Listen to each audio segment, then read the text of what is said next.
मी sir. Yes yes yes yes yes. Good evening sir. Good evening. बैठिए बैठिए बैठिए। Thank you sir. बैठिए। कुछ बताएंगे अपने बारे में?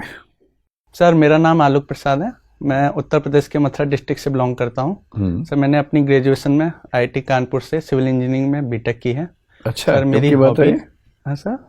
कब की बात है, कब किया? सर 2015 में मैं पास आउट हूँ, उसके बाद सिविल सर्विसेज की तैयारी कर रहा हूँ। अच्छा अच्छा।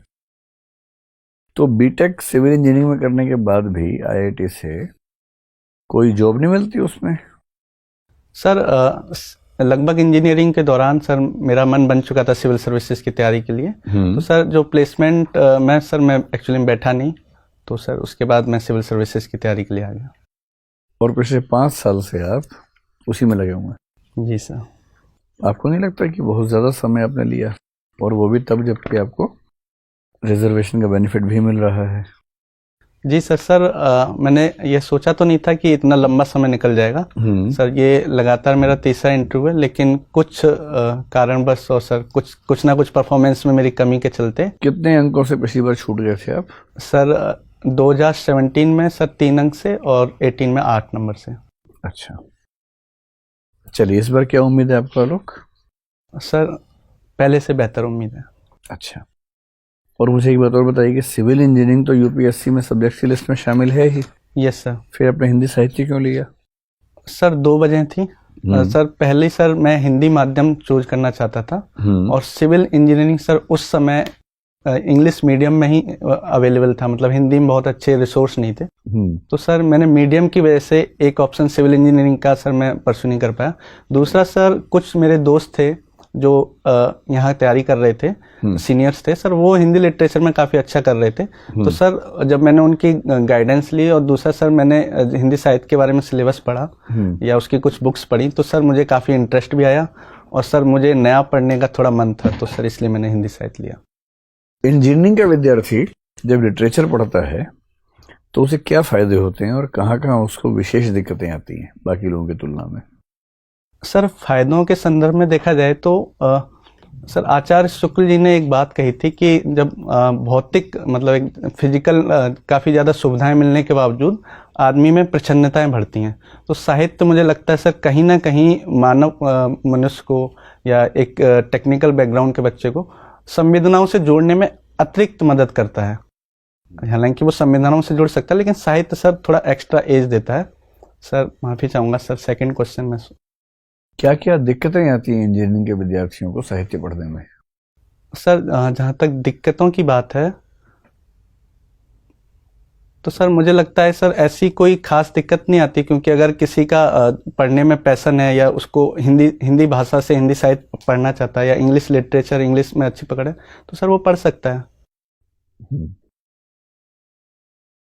ठीक है सर। अब आलोक जी, आप जिस जनपद से बिलोंग करते हैं वो यस सर भगवान कृष्ण की जन्मस्थली है। ये बात आपको किसने बताई, जन्मस्थली? सर बचपन से ही मैं सुनता आ रहा हूँ।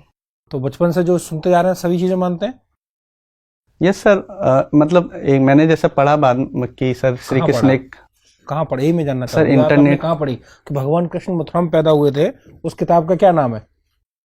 सर मैंने इंटरनेट में पढ़ा है, हालांकि सर मैंने जैसे कुछ महाभारत वगैरह देखी तो सर वहाँ से नॉलेज मिला। सर इसके अलावा भी सर मैं जब मथुरा जो श्री कृष्ण की जन्मभूमि है तो सर वहाँ गया तो वहाँ बताया जाता है कि इस जगह श्री कृष्ण जी पैदा हुए थे। हालांकि सर वो जगह वही है, इस पर डाउट हो सकता है। मेरा मत ये है कि आप जो कुछ भी बोल रहे हैं वो असत्य बोल रहे हैं, क्योंकि आपने कहीं नहीं पढ़ा भगवान कृष्ण पैदा हुए थे, और आप अब तक यस सर एक बताई हुई मान्यता को यस सर एक स्वयं एक साधारण तौर पे एक जिज्ञासु नौजवान की जगह आप एक अंध भक्त की तरह जो आपको बताया गया है उसको मानते चले आ रहे हैं।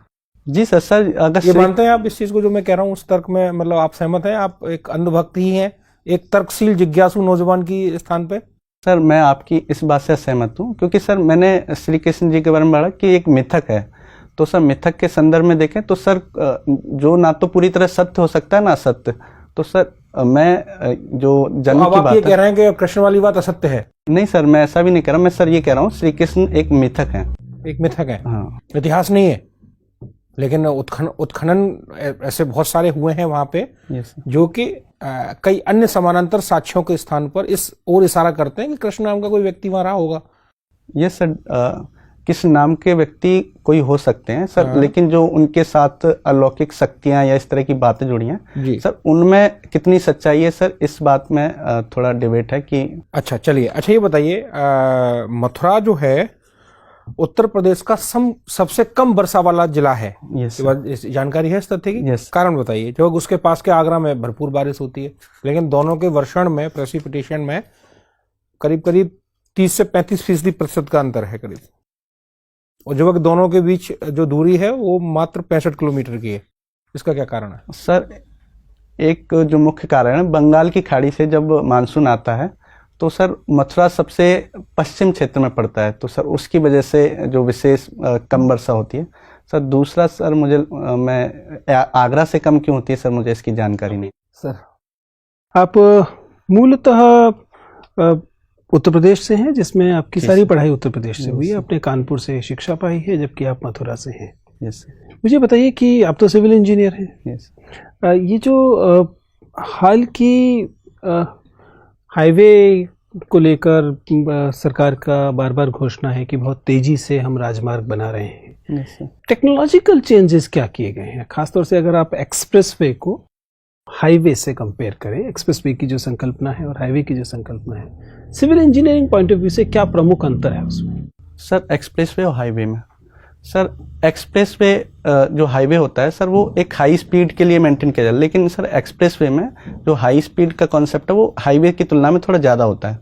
जैसे कि सर हाईवे में लगभग 100 किलोमीटर पर आवर की स्पीड मानी जाती है, लेकिन एक्सप्रेसवे में 120 किलोमीटर तक आप उसको परमिट होता है सर। दूसरा सर, हाईवे में सर मेनली जो कई सारे स्टेट भी कनेक्ट हो सकते हैं सर। एक्सप्रेसवे में मेनली सर 2 स्थानों को कनेक्ट करने के लिए बनाया जाता है, जैसे कि सर यमुना एक्सप्रेसवे है, वो नोएडा और आगरा को कनेक्ट कर रहा है सर। इसके अलावा सर टेक्नोलॉजिकल दृष्टि से देखें तो सर हाईवे में जो रोड बनाया जाता है सर, वहाँ नॉर्मली सर बिटुमिन का प्रयोग ज़्यादा किया जाता है, लेकिन कहीं कहीं कंक्रीट दिखाई देता है। लेकिन सर एक्सप्रेसवे में लगभग हम सबसे ज़्यादा कंक्रीट जो आरसीसी रोड है सर, उसको प्रेफर कर रहे हैं।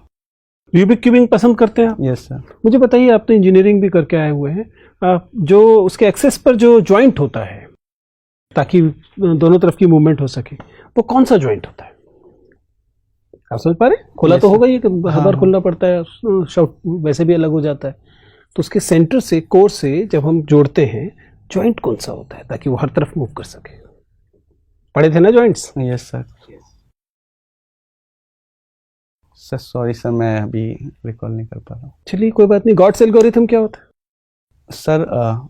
गॉड्स एल्गोरिथम सर, जैसे कि जब क्यूब को ऑप्टिमल मूव्स में सॉल्व कर पाना सर, उसको एक नंबर दिया गया, तो उसको गॉड्स नंबर बोला गया। तो सर जब हम रूबिक्स क्यूब को minimum number of, optimal number of moves में सॉल्व कर पाते हैं, तो सर उसको गॉड्स एल्गोरिथम बोलते हैं। देयर एग्जिस्ट गॉड्स एल्गोरिथम और it's just a myth?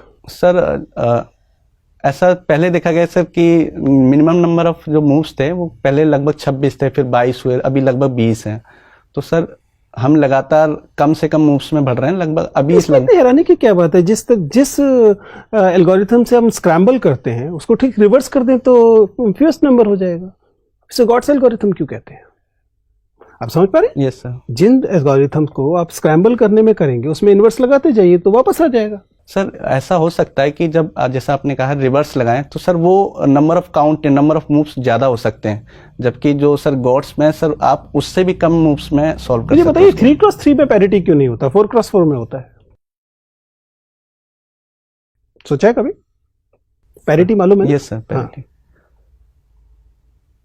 Sir अगर 4x4 में देखें तो सर उसमें जो ऊपर वाली लेयर होता है, बीच में सर दो क्यूब्स का सर जॉइंट बनता है सर। एग्जैक्ट रीजन सर मुझे बताइए। आईआईटीएंस बहुत अच्छे क्यूबर रहे हैं। यस। शुभम बंसल और आकाश रुपेला, इन दोनों में क्या मतलब, क्यों इन दोनों को ने लगातार 2 साल तक, 3 साल तक WCA टॉप किया है इंडिया में? क्या है, आप देखिए स्टाइल उनकी। No sir. नाम सुना है? Yes sir. क्या रैंक है इनके? सर इंडिया में जो गिनीज वर्ल्ड रिकॉर्ड में शिवम बंसल और सर रुसिल दलाल जैसे कुछ लोग बेस्ट क्या रैंक बताइए सर आपका, क्या रैंक है? सर मैंने सर किसी कंपटीशन में पार्टिसिपेट नहीं किया है, मैं खुद से करता हूँ। चलिए कोई बात नहीं। साहित्य आपका विषय है, मुझे सिर्फ इतना बताइए कि आपके पाठ्यक्रम में कौन कौन दलित आलोचक हैं?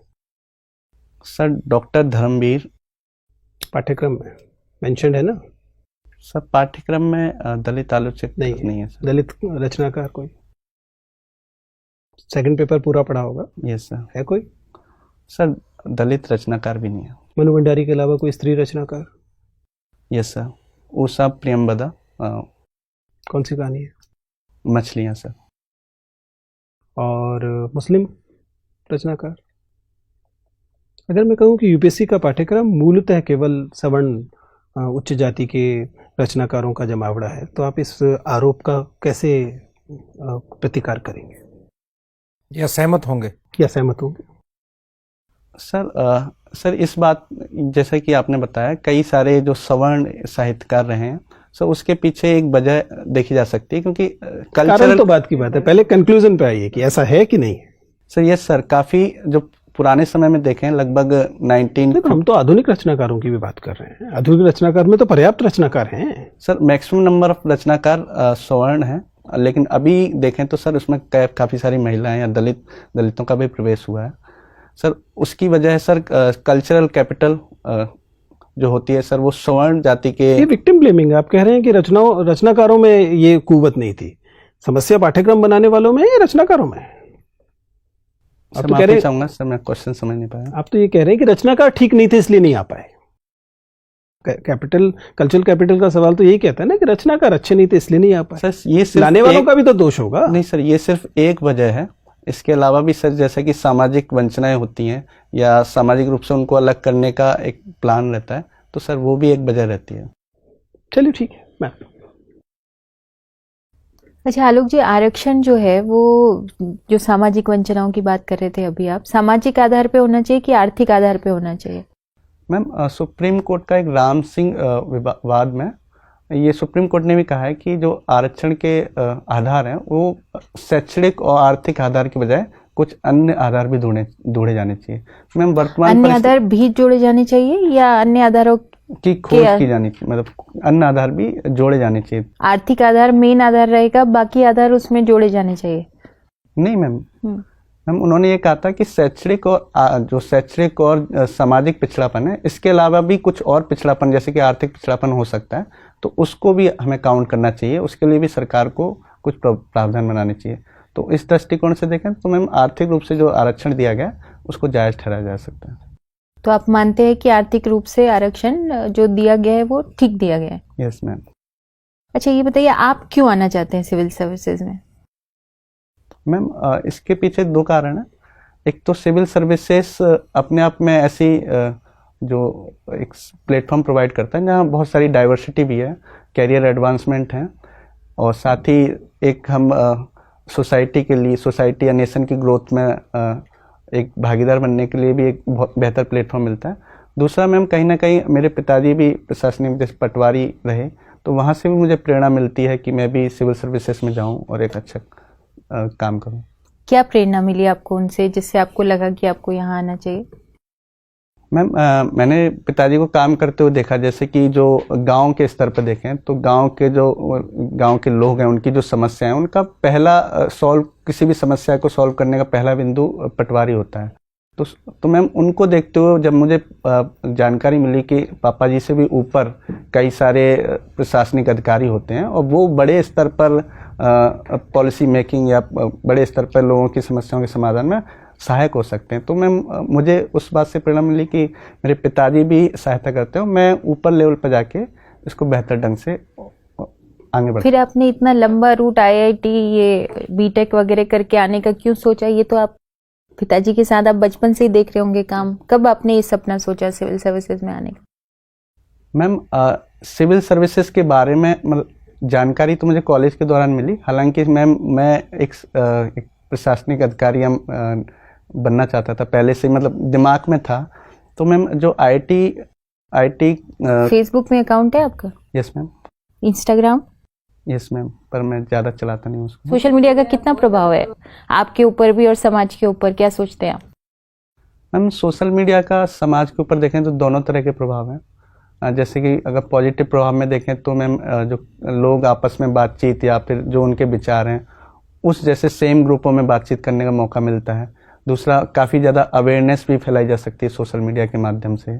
इसके अलावा कुछ नेगेटिव पॉइंट भी हैं, जैसे फेक न्यूज़ जैसी चीज़ें सोशल मीडिया के माध्यम से ज़्यादा तेज़ी से फैलती हैं। तो क्या होना चाहिए सोशल मीडिया के लिए, क्या पॉलिसी निर्धारित होना चाहिए?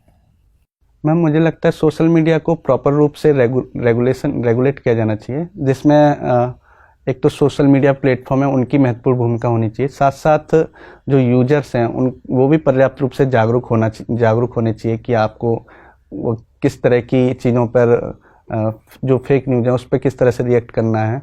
और तीसरे स्तर पर गवर्नमेंट भी इस संदर्भ में कुछ बेहतर रूप से निगरानी, जैसे कि कुछ फेक न्यूज़ कौन फैला रहा है, इस बात में निगरानी की जा सकती है, ताकि जो क्या लगता है आपको? आपने बोला कि इसको रेगुलेट किया जाना चाहिए, तो कैसे करेंगे इसको रेगुलेट? मैम जैसे कि जो अगर फेसबुक वगैरह के जो डाटा सेंटर हैं जैसे कि वो बाहर हैं, तो कहीं ना कहीं डाटा के बिना हमें रेगुलेट करना काफ़ी मुश्किल होगा।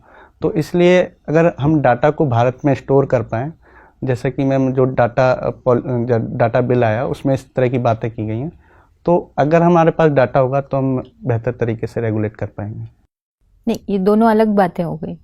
अगर पर दूसरी बात ये भी हो गई कि अगर कोई रेगुलेट करे तो मुझे लगेगा कि भाई ये मेरे अधिकार का हनन है, तो उसको रेगुलेट बिल्कुल नहीं किया जाना चाहिए इस तरह का जो अभिव्यक्ति के प्लेटफॉर्म से।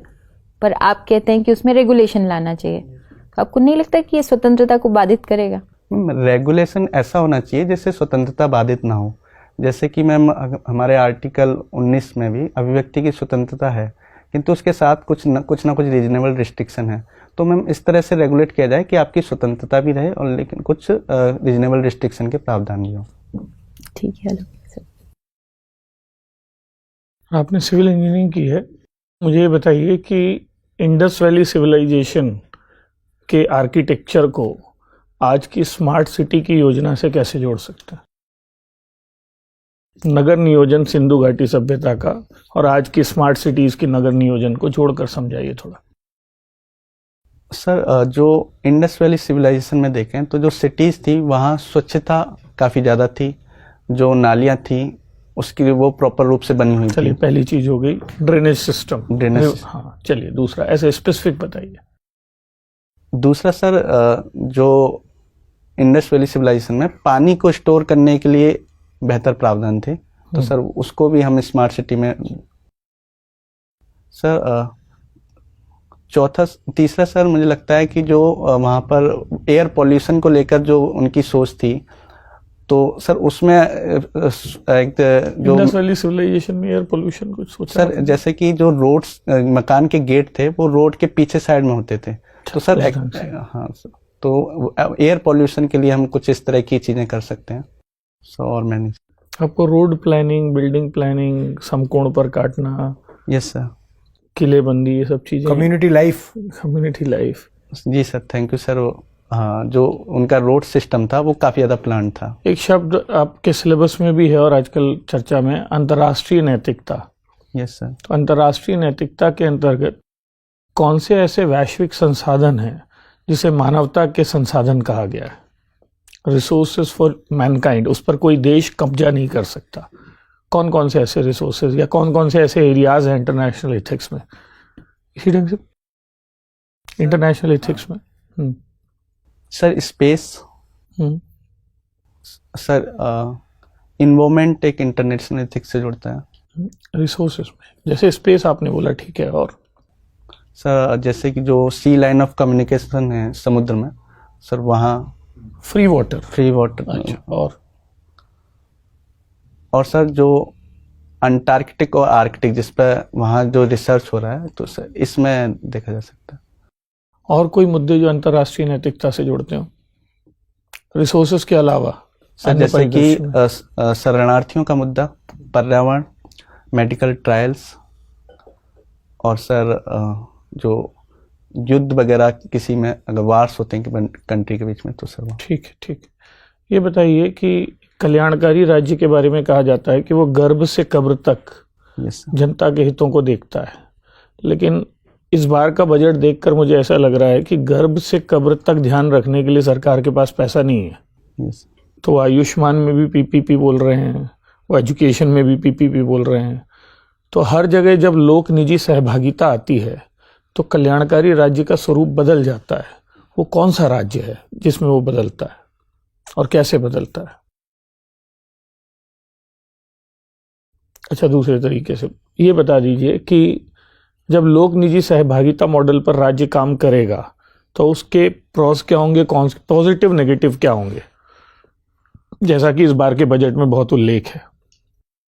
सर, अगर निजी सहभागिता होगी तो पॉजिटिव में देखें तो सर, जैसे कि निजी क्षेत्र में इफ़िशियंसी काफ़ी ज़्यादा होती है, तो वहाँ कहीं ना कहीं सर्विस डिलीवरी बेहतर हो सकती है। दूसरा सर, निजी क्षेत्र लगातार किसी भी टेक्नोलॉजी को अपनाने में या उससे संबंधित रिसर्च करने में एक ज़्यादा आगे रहता है। और सर, इसके कुछ नेगेटिव, जैसे कि जो निजी क्षेत्र होता है वो लाभ की अवधारणा पर ज़्यादा काम करता है, तो ऐसा हो सकता है कि जो लोग जो पुअर पीपल हैं सर, वो कहीं ना कहीं जो इस चीज़ से थोड़ा नुकसान हो सकता है उनको। बैडमिंटन खेला है आपने, साइना नेहवाल और सिंधु यस सर। की 3 समानताएं और 3 अंतर बताइए। सर, जो साइना नेहवाल का जो लेफ्ट हैंड से जो स्मैश मारती हैं वो सर काफ़ी बेहतर है पीवी सिंधु की तुलना में। दूसरा sir Saina Nehwal left hand से खेलती है? सर, मेरा कहने का मतलब था बैक हैंड हाँ, स्मैश मारती है। हाँ, ठीक है। और दूसरा सर, जो पीवी सिंधु की हाइट थोड़ी ज़्यादा है साइना नेहवाल से, तो कहीं ना कहीं सर रीच के मामले में कोर्ट पर वो ज़्यादा बेहतर है साइना नेहवाल से। और सर, जैसे कि पीवी सिंधु अपनी हाइट की वजह से इसमें हाइट हो गया, रीच सर स्मैश मारने में भी उन्हें आसानी होती है। स्मैश आसानी से। और कैरोलिना मार्लिन इन दोनों को क्यों हरा पाती हैं? सर, लगातार, मतलब उनके रिकॉर्ड में आप देखेंगे they got defeated regularly by that particular player. Sir, एक तो उनका हो सकता है कि कुछ दोनों प्लेयर से ज़्यादा बेहतर खेलती हूँ, जैसे कि ये चाहे स्मैश के मामले में हो जाए चाहे रिटर्न्स के मामले में। Thank you sir.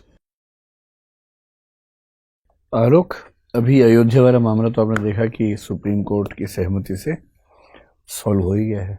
Yes sir. अब मथुरा और काशी बाकी हैं, ऐसा कुछ लोग कहते हैं। यस आपका क्या स्टैंड है, इसके बाद क्या होना चाहिए मथुरा में और काशी में भी? सर, सरकार को कुछ करना चाहिए? सर, मथुरा और काशी में देखें तो सर अभी मथुरा में सर ऐसा आराम से हिंदू मुस्लिम साथ साथ रह रहे हैं, कोई ऐसा डिस्प्यूट है ही नहीं। तो और जिस दिन हो जाए उस दिन सर, अगर किसी इस तरह का कोई भी डिस्प्यूट होता है तो सर लॉ एंड ऑर्डर का विषय बनता है, तो जिसको हमें सर पुलिस के माध्यम से निपटना भी चाहिए। भगवान कृष्ण के इलाके से आप हैं, यस सर। क्या है कृष्ण का प्रभाव आप पर और अभी आपके समाज पर? मतलब यदि आपको मथुरा के समाज के बारे में बताना हो कि कृष्ण के व्यक्तित्व का असर आज तक जिंदा है, तो क्या असर दिखते हैं?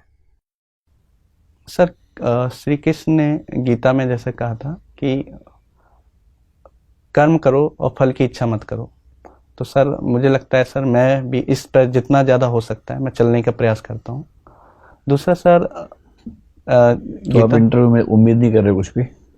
सर, मैं कोशिश करता हूँ, हालांकि ये एब्सोल्यूट टर्म में सर लागू नहीं हो पाता। सर, दूसरा, जैसे कि स्थित प्रज्ञ की अवधारणा थी, वो सर उसको भी मैं अपने ऊपर अपनाने का प्रयास करता हूँ कि किसी भी विषम परिस्थिति या कैसी भी परिस्थिति में अपने आप को मेंटेन रख सकूं। चलिए, ये तो आपके ऊपर हुआ प्रभाव, ये तो आपने तैयार किया हुआ है। अब ये बताएं कि मथुरा के सामान्य लोगों में, समाज में कृष्ण का क्या प्रभाव दिखता है आज के समय में? सर, अगर मथुरा के सामान्य लोगों में देखें तो श्री कृष्ण का जो एक, सर मैं वर्ड याद नहीं कर पा रहा हूँ, जो कोई बात नहीं। ठीक है आलोक, बड़ा अच्छा लगा आपसे बात करके। आप जा सकते हैं। Thank you sir. Thank you ma'am.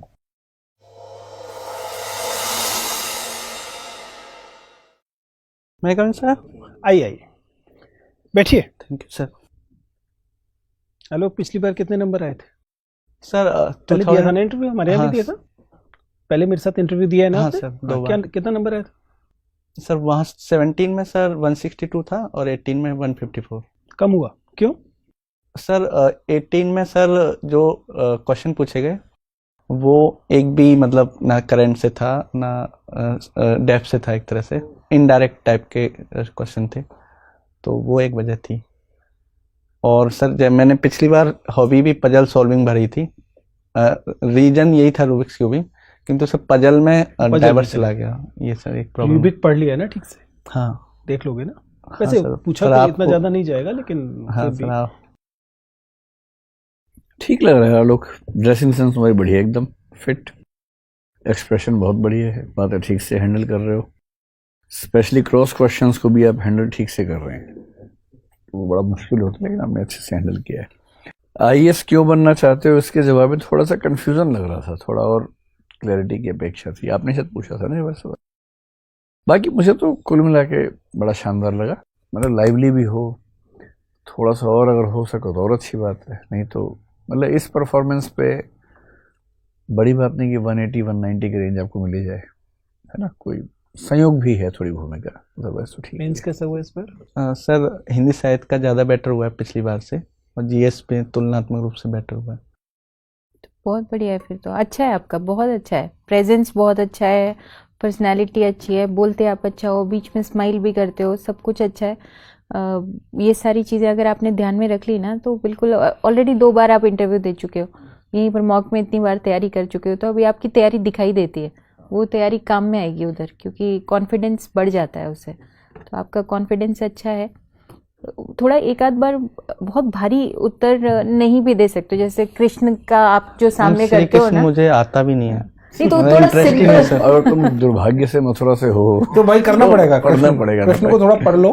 Interest भी नहीं, नहीं है मेरा, आपने सर फिर मुझे, भी मैंने गीता के आज बारे तक में पढ़ लो। महाभारत भी नहीं देखी सर, मुझे मैं बोलना समझ जरूर गया है। था, मैंने पूछा आपने नहीं। जैसे ये कहा कि मेरे अंदर क्या क्या बताया था, तो निष्काम कर्म सिद्ध प्रज्ञ है, थोड़ा ज्यादा भारी भरकम हो गया। सर उसके अलावा मिलता भी नहीं मुझे कुछ। बोलो मैं बहुत लाइवली हूँ सर वो शब्द याद नहीं आ रहा था सर, आपने जो लोकरंजन, पूछा था ना, प्रसन्न रहता हूँ, लाइवली रहता हूँ, स्ट्रेटेजिक हूँ।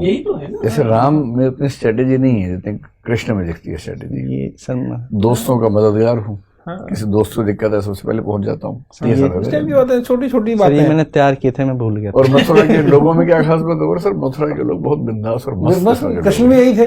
जो मौज मस्ती की संस्कृति हमारे यहाँ है वो कृष्ण से ही कहीं ना कहीं कितना अच्छा linked उत्तर है। है। सर मैं कहना यही चाहता था, पर जो लोक रंजन इस तरह का कुछ शब्द ढूंढना चाहता था वो आया ही नहीं मेरे ये तो दिमाग शब्द नहीं ढूंढो ना ना, सही, आनंद मत तो इस आएगा, पे, मस्ती क्योंकि- तो आएगा, ये सब और आखिरी उत्तर में ऐसा कर देना बड़ा खराब है, वो आखिरी प्रश्न था। और दूसरा अगर शब्द ढूंढोगे तो उससे लगेगा कि आप कुछ तैयार करके आए थे जो यहाँ पर भूल गए हो। और सहज तौर पे बोलो, ज्यादा दिमाग मत आपके लगाओ। विचारों में तो उसके लिए ऑल्टरनेटिव शब्द कुछ ना कुछ मिल जाएगा ना, जब भी कुछ नहीं आपका बोलो, मैं बांसुरी बजाना पसंद करता हूँ, मैं म्यूजिक पसंद करता हूँ, कृष्ण से मैंने संगीत सीखा है, यस शरारतें सीखी हैं, हाँ ये सब बोलिए। बढ़िया, but you are promising candidate. कुछ विल डू बेटर। हाँ इस बार होगा यार, कुछ बढ़िया होगा। चलिए, शुभकामनाएं। Thank you. All the best.